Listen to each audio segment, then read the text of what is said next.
आज हम लोग अध्याय 4 पढ़ेंगे।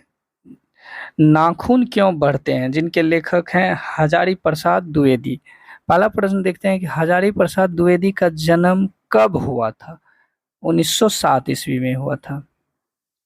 शिक्षक का अर्थ क्या होता है। मोम।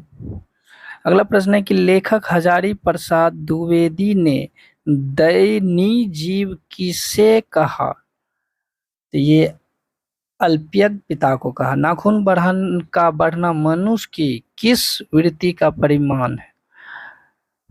पाशविक वृत्ति का परिणाम है। मनुष्य और सभ्यता के विनाश की अंतर्व्यवस्था में अभिव्यक्त करने वाली कविता निम्न में से कौन है। एक वृक्ष की हत्या। सहजात वृत्ति किसे कहते हैं। अनजान स्मृतियों से। 7 नंबर में देखते हैं कि आलोक पर्व शीर्ष निबंध संग्रह किनकी रचना है। यह हजारी प्रसाद द्विवेदी के है। नाखूनों का बढ़ना किसका परिणाम है। मनुष्य की अंध सहजात वृत्ति का।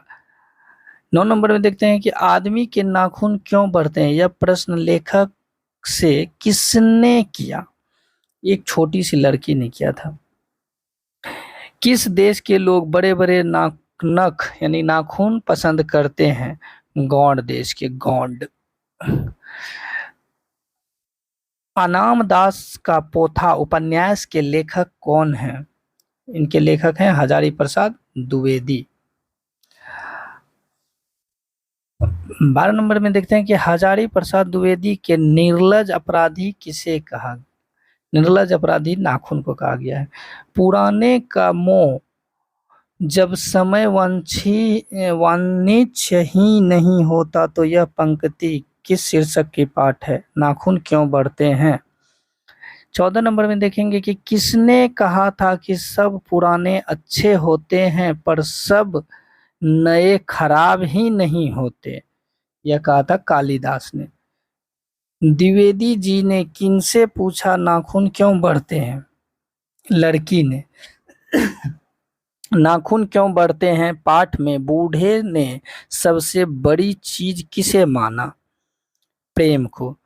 17 नंबर में देखेंगे कि लेखक के अनुसार मनुष्य के नाखून किसके जीवांत प्रतीक है। पास्य वृत्ति का। नाखून क्यों बढ़ते हैं गद्य की कौन सी विद्या है। ललित निबंध है। 19 नंबर में देखते हैं कि हजारी प्रसाद द्विवेदी द्वारा रचित पाठ नाखून क्यों बढ़ते हैं। पुराने का मोह सब समय वाणिज्य ही नहीं होता। 21 लेखक के पंक्ति है। यह सी नंबर है हजारी प्रसाद द्विवेदी। कौन मनुष्य का आदर्श नहीं बन सकती है। बंदरिया। 22 नंबर में देखेंगे कि कौन नाखून को जिलाए जा रहा है। प्राकृत। 23 नंबर में देखेंगे कि मानव मस्तिष्क की उत्कृष्टतम उपलब्धि का सर्वप्रथम साक्षात्कार किस देश ने किया। वह थे भारत। निम्नलिखित साहित्य में आदि काल के रचनाकार कौन है। आचार्य हजारी प्रसाद द्विवेदी। हजारी प्रसाद द्विवेदी का जन्म कहाँ हुआ। तो बलिया उत्तर प्रदेश में इनका जन्म हुआ। 26 नंबर में देखते हैं कि कौन छोटे नख को पसंद करते हैं। दक्षिणात्य। नख किसका प्रतीक है। पशुता का। मनुष्य को नख की जरूरत कब थी। जंगली जीवन में। 29 नंबर में देखते हैं कि कितने वर्ष पहले भारतवासी नाखूनों को जम के संवारते थे। 2000 ईस्वी से पहले। अगला प्रश्न देखते हैं हम लोग कि नाखून क्यों बढ़ते हैं निबंध में लेखक ने किस बूढ़े का जिक्र किया।